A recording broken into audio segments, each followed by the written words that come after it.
بسم اللہ الرحمن الرحیم۔ شروع اللہ کے نام سے جو بڑا مہربان نہایت رحم والا ہے۔ اللہ تعالیٰ نے رزق، موت اور عزت، ذلت کے فیصلے انسانوں کے ہاتھوں میں نہیں دے رکھے، یہ اللہ تعالیٰ کے اپنے ہاتھ میں ہوتے ہیں۔ کوئی انسان کسی کو بے عزت نہیں کر سکتا۔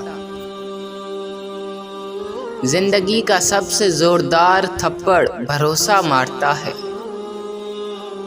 حضرت موسیٰ علیہ السلام نے عرض کیا، خدایا میں تجھ کو کہاں تلاش کروں؟ اللہ تعالیٰ نے فرمایا، ٹوٹے ہوئے دلوں کے پاس۔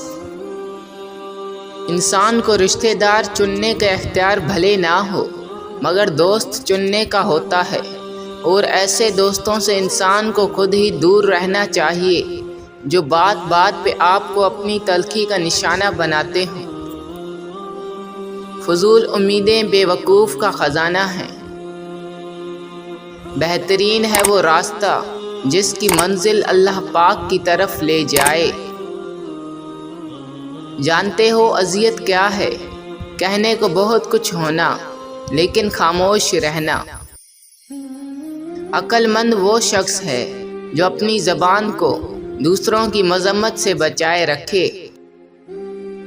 بنت رسول صلی اللہ علیہ وآلہ وسلم سیدہ فاطمہ رضی اللہ عنہا نے فرمایا، اپنی بیٹیوں کو بچپن ہی سے پردہ کرنا سکھاؤ تاکہ بڑے ہونے پر ان کو بے پردہ چہروں سے نفرت ہو جائے۔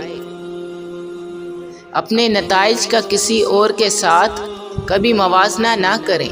آپ وہ شخص کبھی بھی نہیں ہو سکتے، آپ صرف اپنے آپ کو بہتر کر سکتے ہیں۔ محبت کبھی برابری کے اصول پر نہیں کی جاتی۔ کامیاب محبت میں ہمیشہ ایک شخص کی انا کا خون شامل ہوتا ہے۔ صبر انسان کی بنیاد ہے، نرمی کامیابی کی کنجی ہے، سچائی حق کی زبان ہے، سخاوت انسان کی زینت ہے، اور موت ایک بے خبر ساتھی ہے۔ ہر شخص یہ ثابت کرنے میں مصروف ہے کہ میں تم سے بہتر ہوں۔ کون کہتا ہے کہ وقت تیزی سے گزرتا ہے؟ کبھی کسی کا انتظار کر کے دیکھنا۔ دو اصول کبھی نہ بھولیں، ایک اپنی ذات کی قدر کبھی کسی بھی حال میں کم نہ ہونے دیں، اور دوسروں کی عزت کا خیال ہر صورت رکھیں۔